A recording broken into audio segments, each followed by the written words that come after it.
NID কার্ডে ভুল এটি কিন্তু বাংলাদেশের প্রেক্ষিতে একটি সাধারণ ঘটনা। তো এনআইডি কার্ডে বিভিন্ন ধরনের ভুল থাকে। তার মধ্যে আজকে আমি আপনাদের সাথে আলোচনা করব যে পিতা এবং মাতার নামে যদি ভুল থাকে সেগুলিকে কিভাবে সংশোধন করবেন এবং সে সংশোধন করতে হলে আপনার কি কি কাগজপত্র লাগবে। তো চলুন বেশি কথা না বাড়িয়ে আমরা মূল আলোচনায় চলে যাই এবং দেখি যে পিতা এবং মাতার নামে যদি আপনার এনআইডি কার্ডে ভুল থাকে তাহলে কিভাবে সংশোধন করবেন এবং সংশোধন করার জন্য আপনার কি কি কাগজপত্র লাগবে। তো প্রথমে আমরা আলোচনা করি পিতা এবং মাতার নামে কিন্তু দুই ধরনের ভুল থাকতে পারে। এক ধরনের ভুল হচ্ছে যে আপনার পিতার নাম যা সেটি উল্লেখ না করে আপনার এনআইডি কার্ডে অন্য একজন ব্যক্তিকে পিতা বানিয়ে দেওয়া হয়েছে অথবা মাতা বানিয়ে দেওয়া হয়েছে। এটি কিন্তু বড় ধরনের ভুল। এই ভুল সংশোধন করতে হলে একরকম সিস্টেমে কাজ করতে হবে।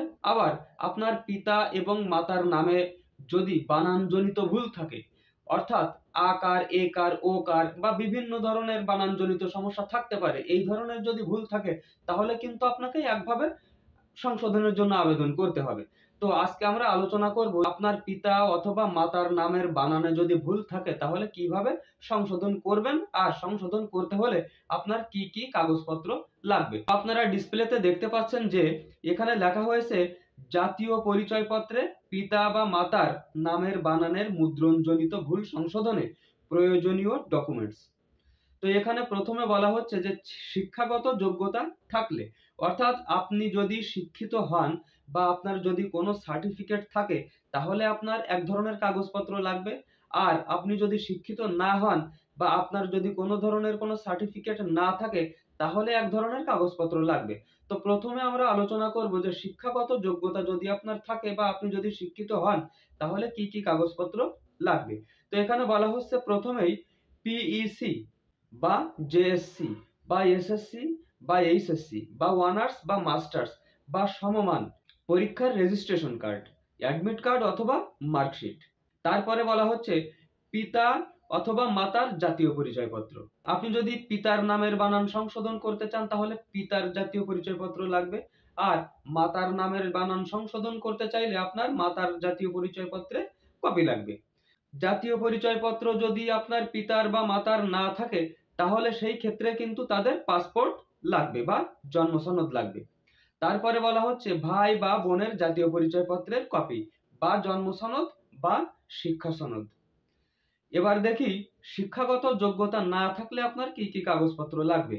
তো প্রথমেই বলা হচ্ছে অনলাইন জন্ম সনদ, তারপরে বলা হচ্ছে পিতা বা মাতার জাতীয় পরিচয়পত্র, তারপর বলা হচ্ছে পিতা বা মাতার অনলাইন জন্ম সনদ বা পাসপোর্ট যদি জাতীয় পরিচয়পত্র না থাকে, তারপরে বলা হচ্ছে ভাই বা বোনের জাতীয় পরিচয়পত্রের কপি বা জন্ম সনদ বা শিক্ষা সনদ।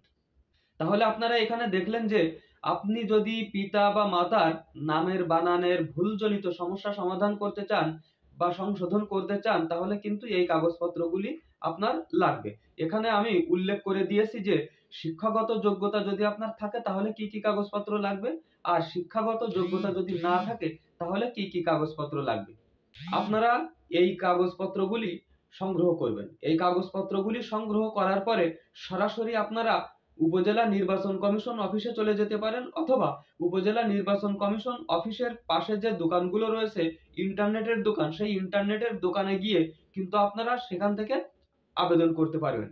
আর আবেদন করার পরে সর্বোচ্চ 10 থেকে 15 দিন বা কোনো কোনো ক্ষেত্রে 1 মাসও লাগতে পারে।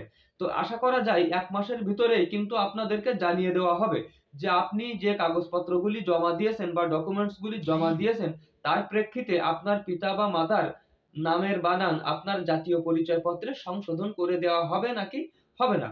যদি কোনো রকম কোনো এসএমএস আসে যে আরো কাগজপত্র সাবমিট দিন তাহলে বুঝবেন যে আপনার পিতার বা মাতার নামের বানান সংশোধন করতে কিছুটা জটিলতা হবে। আর প্রথমে আবেদন করার পর 10 থেকে 15 দিনের মধ্যে যদি আপনার মোবাইলে এসএমএস আসে যে আপনার আবেদনটি গৃহীত হয়েছে এবং আপনার এনআইডি কার্ডটি সফলভাবে সংশোধন করা হয়েছে, আপনি অনলাইন থেকে এনআইডি কার্ডটি ডাউনলোড করে নিন তাহলে বুঝবেন যে আপনার আবেদনটি গৃহীত হয়েছে এবং আপনার এনআইডি কার্ডটি সংশোধন হয়ে অনলাইনে আপলোড করা হয়েছে। আপনি সেখান থেকে ডাউনলোড করে প্রিন্ট করে নিতে পারবেন। আর এই আবেদন করার সম্পূর্ণ যে প্রসেসটা সেই প্রসেসটা কিন্তু আজকে আমার এই ভিডিওতে আমি দেখালাম না। আপনারা যদি বিশেষ প্রয়োজন হয় তাহলে আমার এই ভিডিওর নিচে কমেন্ট করবেন। আমি এই বিষয়ে বিস্তারিত ভিডিও অর্থাৎ প্র্যাকটিক্যাল ভিডিও দেওয়ার চেষ্টা করব ইনশাল্লাহ। তো আজকের ভিডিও এই পর্যন্তই। পরবর্তীতে আরো সুন্দর সুন্দর আপডেট সহ ভিডিও নিয়ে আসার প্রত্যাশায় আজকের মতো এখানেই বিদায়। আল্লাহ হাফেজ।